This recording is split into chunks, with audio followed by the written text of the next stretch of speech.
یا صحت مند جنت میں جائیں گا یا بیمار جنت میں جائیں گا. اللہ تعالیٰ جانچنا چاہتا ہے کہ اگر میں اس کو امیر بنایا تو قرآن کا اصول ہے اس کو زکات دینا چاہیے. 2.5% اپنے نصاب سے زیادہ جتنا پیسہ اس کے پاس ہے, 85 گرام سونا سے زیادہ پیسہ ہے, 2.5% اس کو ہر سال, ہر قمری سال اس کو دینا چاہیے زکات میں. امیر تو بن گیا, وہ غریب آدمی کو 0 دینے کا. تو زکات کے سوال جواب میں اس غریب انسان کو 100 میں سے 100 مارکس. وہ امیر انسان شاید دیں گا ہی نہیں تو 0 مل گیا, بیچارہ فیل ہو جائے گا. یا ہو سکتا ہے کہ آدھا دیتا ہے تو کم مارکس ملیں گے. تو یہاں ہم بولتے غریب انسان, ارے بیچارہ کیا, اس کو 100 میں سے 100 مارکس مل گئے. زکات میں اس کو 100% مارکس. وہ امیر انسان کے لیے امتحان ہے. اسی لیے اللہ کے رسول فرماتے کہ غریب انسان کو جنت جانا اور آسان ہے بنسبت امیر کو. اور جتنے صحابہ جو امیر تھے ان سے پوچھتا زیادہ ہوں گی. صحابہ تھے, اللہ کے رسول کے قریب تھے, پھر بھی ان کی پوچھتا زیادہ ہوئی. اللہ نے پیسے دے, کیا کیا اس کا تم نے؟ آپ سمجھ رہے نا. تو اسی لیے اللہ تعالیٰ ڈفرینٹ لوگ کو ڈفرینٹ طریقے سے ٹیسٹ کرتا ہے. کچھ آدمی کو اچھی صحت دیتا ہے, کچھ آدمی کو بیمار بناتا ہے. ابھی ایک انسان ہے جو شادی کرتا ہے, دونوں میاں بیوی اللہ کو مانتے ہیں, اچھے کام کرتے, ان کا بچہ پیدا ہوتا ہے وتھ کنجنائٹل ہارٹ ڈیزیز, دل کی بیماری سے پیدا ہوتا ہے. ابھی وہ بچہ پیدا ہوا 2 دن کا بچہ ہے, اس کو دل کی بیماری کیوں؟ اللہ تعالیٰ ٹیسٹ کر رہا ہے اس کے ماں باپ کو. قرآن کی آیت ہے کہ تمہارے بچے, تمہاری دولت تمہارے لیے امتحان ہے, ایک فتنہ ہے. فتنہ عربی میں مانی امتحان, اردو میں فتنہ کے 2 معنی ہوتے, ایک ہوتا ہے فتنہ, ایک ہوتا ہے امتحان. تو قرآن مجید میں فتنہ جب کہا گیا وہ امتحان ہے. آپ کے بچے, آپ کی دولت آپ کے لیے امتحان ہے. زیادہ دولت ہے تو خیرات میں دینا چاہیے, بچے ہیں تو آپ کے لیے امتحان ہے.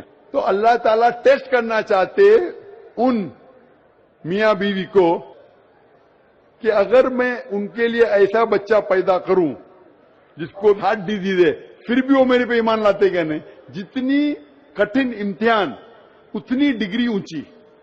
آپ بی اے کے لیے اپیئر ہوئیں گے تو آپ کو سمپل گریجویشن بی اے ملتا ہے. اگر ایم بی بی ایس کے لیے اپیئر ہوتے, جیسا پاس ہوتے آپ کے نام کے آگے لگتا ہے doctor. But M B B S exam pass کرنا بی اے سے بہت کٹھن ہے. میں بھی M B B S pass کیا, چھوڑ دیا, لیکن کیونکہ میں ڈاکٹر سے اور اچھے میدان میں آ گیا, دعوت کے میدان میں آ گیا. وہ جو کہہ رہی ہے بہن کہ وہ 2 سال کے بچے کی کیا غلطی, کیا عمر کیا. کبھی بھی کچھ بھی پریشانی کسی انسان کو آتی ہے تو 2 چیز ہو سکتی ہے. ہو سکتا ہے کہ وہ اس کے لیے پنشمنٹ ہے, یا اس کے لیے امتحان ہے, ایک ٹیسٹ ہے. اگر مشکلات پیش آتی ہے ہو سکتا ہے کہ وہ سزا ہے اس کے لیے یا امتحان ہے.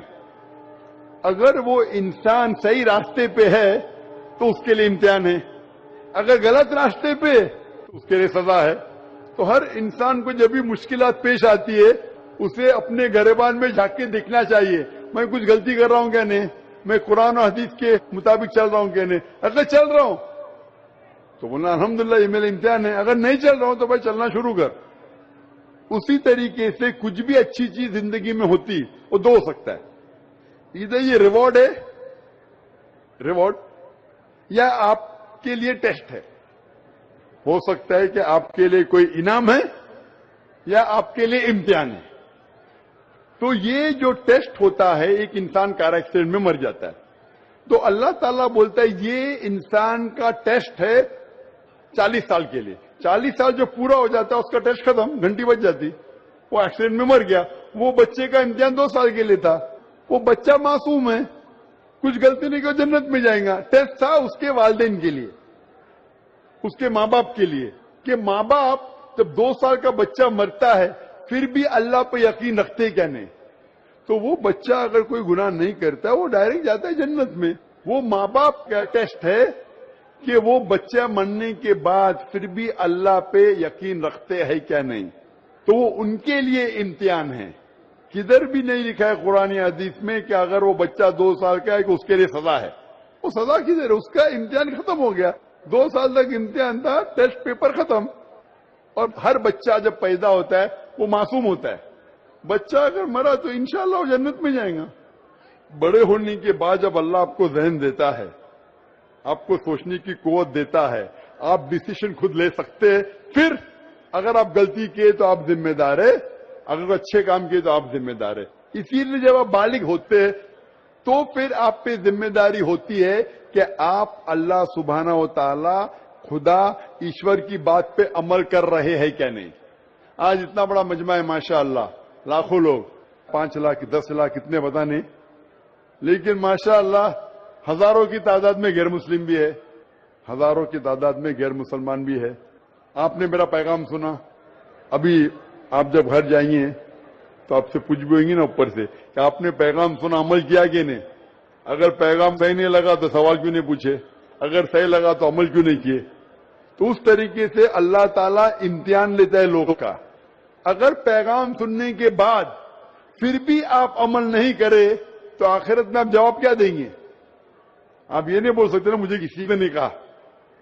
وہ تھا ایک ذاکر آدمی جو تھا، ممبئی سے آیا تھا، اس نے تو کہا، تو آپ نے کیوں نہیں اس کے اوپر عمل کیا؟ اگر اس کا پیغام غلط تھا تو کیوں نہیں اسے پوچھا؟ تو میں میرا پیغام پہنچانے کے علاوہ آپ کو موقع دیتا ہوں بھائی پوچھنے کے لیے، آپ پوچھ سکتے. تو میری ذمہ داری پوری. فذکر انما انت مذکر. اللہ تعالیٰ کہتے ہیں کہ رسول سے چیپٹر نمبر 88 سورہ غاشیہ میں ورس نمبر 21-22 فذکر انما انت مذکر. آپ کا کام ہے پیغام پہنچانا، ہدایت دینا اللہ کے ہاتھ میں. تو میں صرف پیغام پہنچا رہا ہوں. تو اس بچے کی کوئی غلطی نہیں، نہ اس نے کچھ گناہ کیا. وہ ٹیسٹ ہے، امتحان ہے اس کے والدین کے لیے. جس طریقے سے قرآن میں کہا گیا ہے کہ آپ کے بچے، آپ کی دولت آپ کے لیے امتحان ہے. خوب دھیان سے کوشچن